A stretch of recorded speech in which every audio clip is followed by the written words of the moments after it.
Welcome to Patscast. I'm Brad Whitaker. JJ McCarthy to the Patriots. Hey, I told you this might happen. Is it real though?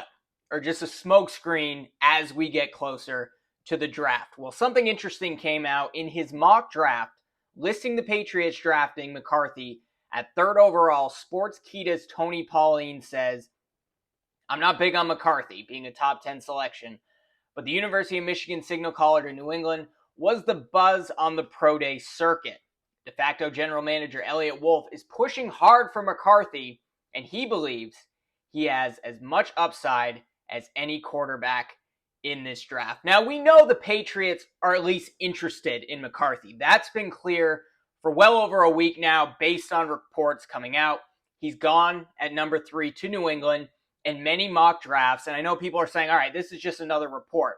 But what makes this different this time is this is the first we're hearing of de facto GM Eliot Wolf actually pushing for McCarthy in the draft. And from all the insiders and those who attended pro days, whether it was JJ McCarthy, Caleb Williams, Jane Daniels, Drake May, it seems like JJ McCarthy had the best pro day. Now, pro days are not a good indicator of success in the NFL. Zach Wilson had a very good pro day himself. And there's a lot of drawbacks to JJ McCarthy. Like, you got to be honest about that. Like, I've been very high on the guy, but there's a lot of red flags there. There's a lot of reasons not to draft him. He barely threw the ball in college. How much did Jim Harbaugh actually trust him at the University of Michigan? I know Harbaugh says he's the best quarterback in Michigan history. He's the best quarterback in this draft. But that all could be gamesmanship. We know the LA Chargers have the 5th overall pick. And if the first 4 picks are all quarterbacks, then Jim Harbaugh has literally the entire draft board. He's not selecting a quarterback. He has the entire draft board to select whomever he likes, whether it's Marvin Harrison Jr., one of the other top receivers, Joe Alt, or one of the other top tackles. That guy is available to Jim Harbaugh if J.J. McCarthy goes at 3 or 4, and the other guys are, of course, Caleb Williams, Jane Daniels, and Drake May. It sets him up to really rebuild the Chargers the way he wants. So you have to take Harbaugh's comments with a grain of salt, but he has always spoken very highly on J.J. McCarthy, working with him all those years at Michigan. Now, McCarthy also had a great offensive line, a great running game, decent receivers in college. Not as good as like LSU and Jane Daniels. I don't think Michigan had the greatest receiving core, but you don't need a great receiving core when you have the running back that they had, when you have all those big bodies up front that helped carry that team to a national championship. Mac Jones had all of that in college. He probably had better receivers at Alabama, certainly a better receiving core than he even had in the NFL with the Patriots, and we all know what happened there. J.J. McCarthy does not have transcendent traits either. He doesn't have the instincts of Caleb Williams. He doesn't have the size or the arm strength of Drake May, and he certainly doesn't have the speed of Jaden Daniels. So all those guys have a trait there that makes you go, wow, this guy could be a star in the NFL. J.J. McCarthy has none of that. But let me give you the reasons why I think J.J. McCarthy might actually be a good pick here. I went through all those. Instincts, size and arm strength, speed. Look, when it comes to instincts, he's probably the second best in the draft to Caleb Williams. Just watch the clips, watch the highlights, watch how elusive J.J. McCarthy is in the pocket. The few times he's under pressure, I know he has that Michigan offensive line in front of him, but going up against good defenses like Ohio State, a lot of those Big Ten schools, J.J. McCarthy is able to extend plays where other quarterbacks otherwise would not be able to. I think he's second in this draft when it comes to instincts. Arm strength, not as good as Drake May. Nobody is as good as Drake May when it comes to arm strength. But this isn't Mac Jones. He doesn't have a noodle arm. He still has a very strong arm. Look at those 70-yard throws he made at his pro day. Look at some of the deep throws he made at Michigan. Like, you're not getting a weak-armed quarterback with J.J. McCarthy. Like, I refuse to accept that. That is not true. He has a very strong arm. It's just Drake May has one of the strongest arms we've seen. It's analogous to Drew Bledsoe, and Drake May has a lot of other traits that Drew Bledsoe did not have. Speed. He's still very fast. He's not Jane Daniels. Nobody is Jane Daniels. Jane Daniels might be faster than Lamar Jackson. Nobody has that speed, but he is still very fast. And unlike Jaden Daniels, when J.J. McCarthy decides to roll out of the pocket and run, when he's behind the line of scrimmage, he keeps his eyes downfield and still throws on the run when he can. Jaden Daniels, on the other hand, it's either, hey, I read my first option, I'm throwing to that guy, or I'm bailing on the play and I'm running downfield. Rarely ever rolled out of the pocket and threw the ball in the run. That really is J.J. McCarthy's strength. And yes, I know, similar to Jaden Daniels, J.J. McCarthy has he's tall, he's like 6'3", but he has a similar wiry frame. But unlike Daniels, he actually protects himself a lot better. He slides. He makes it to the next play without getting injured. So far, Jaden Daniels hasn't gotten injured, but there are certain plays you watch of him. I don't think he's ever slid in his life. And when he's going up against NFL defensive players, a lot of those plays where he didn't slide in college would wind up in injuries. Same concerns I had with Anthony Richardson, who was a much bigger quarterback than Jaden Daniels or J.J. McCarthy, but even he got hurt early in the NFL season because he refused to slide, and that was one of the issues people had with Richardson, who looked a lot better than most expected with the Indianapolis Colts. So look, instincts, arm strength, and speed. J.J. McCarthy is not the best in those categories, but he's also still very good in those categories. So you're not losing a lot there, and when you combine all three, he certainly should at least be in the conversation as being one of those top-tier quarterbacks, which many consider him to be right now. Now, where is J.J. McCarthy the best among all the top-tier quarterbacks in this draft? Well, he's the best when it comes to being polished, when it comes to minimizing mistakes. His mechanics are probably better than all the quarterbacks. Certainly his footwork is. Making big plays on 3rd and 4th and long. I broke this down a few weeks ago on the podcast where they actually measured throws that go beyond the sticks on 3rd down and 5 yards and longer, and 4th down and 5 yards and longer. J.J. McCarthy blew everyone away in those categories. In fact, the second best quarterback, who was a distant second, I believe was Bo Nix. So I don't know if that counts as clutch, but when you have 3rd and long and you need someone to make a big play, Drake May hasn't always done that. Like, he didn't do it a lot, certainly, this past season. A lot of that had to do with the pressure he was facing from the defenses, but he didn't do that a lot. Caleb Williams didn't do that a lot, particularly in big games. And we watched Jaden Daniels. How many of those highlight reels are games that he lost? He did not really come through in the clutch in those situations. We know J.J. McCarthy certainly did it at the Rose Bowl with that back and forth game. They had to tie it up late. He pulled it off. Certainly he did enough in the national championship and made those big plays and was able to run away with it in the second half. And just another thing, a lot of the reason J.J. McCarthy's passing numbers or his passing attempts are way down relative to these other quarterbacks is because Michigan blew everyone out.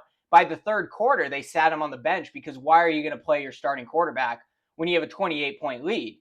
Get him ready for the next week. So that had a lot to do with it. But it is true. Like, Michigan, Harbaugh, they leaned on the running game, and really they only went to McCarthy on those 3rd down plays. But when they needed to go to him, he converted. So in the small sample size that we have of J.J. McCarthy, he should be in that conversation. It's just he doesn't have the same number of reps throwing the football as some of these other guys. It's hard to measure clutch, though. It's hard to measure a winning mindset. It's hard to measure the ability to bounce back in the face of adversity. But what you can measure in those categories, J.J. McCarthy excels. Now, again, I don't know if this is true or not. Could be a smokescreen. The Patriots might simply be trying to add to McCarthy's value so they can trade back to another team that wants to take him. Or perhaps they're floating this idea out there because they do like McCarthy so much that they can trade back just a pick or two, maybe to number 4 with the Cardinals or number 5 with the Chargers. You have the Giants going, and then get some additional draft capital so they still get their top quarterback, and then maybe they get a 3rd team in the mix and can somehow get like the number 23 from Minnesota or something in that deal. But there's 3 teams in the mix, so they're only moving back a spot or 2. I went over this a little bit yesterday. Then the Patriots could potentially have 3 draft picks in the first 34 picks and address quarterback with McCarthy and address left tackle and wide receiver and fill all their needs with first-round caliber talent. that is another possibility. But it is lying season. We don't know. But if this is indeed true, Eliot Wolf is putting his job on the line. Not like, forget potentially being named the formal GM of the Patriots. If he drafts JJ McCarthy when you have Drake May or Jane Daniels on the board and it doesn't work out, even like a year in, we know like, all right, this guy isn't the guy. Well, then he's not going to have a job for very long. So this idea that you're playing it safe by drafting McCarthy, no, you're sticking your neck out there and saying, no, we're not going to take the unanimous top 3 quarterback. We're going to take the number 4 guy. We're going to take J.J. McCarthy because we're that confident in the guy. So, look, Eliot Wolf, if this is indeed true, and he is pushing for the Patriots to draft McCarthy, and he has to run it by Robert Kraft, who I'm sure is not thrilled by the idea, has to run it by Gerard Mayo, who's been at all the workouts. We don't really know what his opinion is on it. He certainly is sticking his neck out there and putting his job on the line. And look, if it works out, they draft McCarthy, he's the next franchise quarterback of the Patriots, leads them to a playoff this season, and they're contenders down the road and very confident in McCarthy, picks up the 5th-year option, gets him a long-term extension, then Eliot Wolf is going to look pretty good. But he's putting his job on the line if this is indeed what he wants to do. Now, reading the room of Patriots fans, most absolutely hate this idea. I've seen the comments on X like, if this happens, I'm giving up on the team. I'm going to root for the Cleveland Browns. He's another Mac Jones or Zach Wilson, which I highly disagree with. I'm one of the few people who would actually be excited about J.J. McCarthy being the next quarterback of the Patriots. And maybe I'm a bit biased because the last underdog Michigan quarterback with eye paint worked out pretty well, right? And they have similar stories. Like J.J. McCarthy and Tom Brady both beat out guys that were supposed to be ahead of them at Michigan and won the starting job. They're both kind of underdog quarterbacks. Now, Brady did not move up the draft boards. He didn't have this hype. He certainly wasn't a first-round guy. He was a 6th-round guy. So they're not the same. But J.J. McCarthy has all the traits you want in a modern quarterback. He's just not the best in all of those categories like arm strength, speed, mobility that some of these other guys are, like Caleb Williams, Jane Daniels, and Drake May. And even, going further down the board, Bo Nix or Michael Penix Jr., they have some traits that are perhaps a little bit better than McCarthy as well. But when you add the total traits, McCarthy isn't bad in those categories either. He's a guy who is above average. And if you're above average in a lot of categories, and then you're still good on 3rd and 4th and long, then you might have a pretty good NFL quarterback. So we'll see. But there is a real argument here. Michigan, they ran a pro-style offense. This wasn't some college air raid offense. Alex Van Pelt, we know he's going to want to lean on the running game with this sort of old school, new school hybrid West Coast style offense that he runs with a lot of dink and dunk passes. We saw those from Tom Brady in the past that really just kind of are an extension of the running game. J.J. McCarthy fits that profile better than all of these quarterbacks in what Alex Van Pelt would want to do. And if Eliot Wolf is on board with that, maybe this is the pick at number 3, or maybe the Patriots find a way to trade back a pick or two and still get McCarthy and get some additional draft capital to address a lot of those pressing needs at tackle, wide receiver, probably tight end. I mean, I know they got Henry, but you're probably going to want to get another guy there, especially with Austin Hooper on a 1-year deal. You want a developmental tight end, still need a safety. Maybe you want another corner opposite of Christian Gonzalez. I hope they can get Stephon Gilmore, but I don't know. I haven't heard anything. And you're going to need another good running back, right? Like you would need Antonio Gibson and Ramondre Stevenson, pretty good running backs to have in the room that are going to fit really well in that AVP offense. But you need that second guy, ideally a veteran. Zeke is still on the market. I hope the Patriots really try to bring him back because he performed above expectations last season. I think if you had a running back room with those 3 and you're able to address offensive line and receiver and you put McCarthy out there, he might be put in a position to actually succeed, even though they're on a rebuilding team. But are you settling for less, picking at number 3, drafting J.J. McCarthy? That is the real question. Let me know what you think in the comments below. Do you think this is real? Do you think this is a smokescreen? Would you be happy to see J.J. McCarthy as the quarterback of the future in New England? I think I know the answer from most of you, but if you are high on McCarthy, as I kind of am.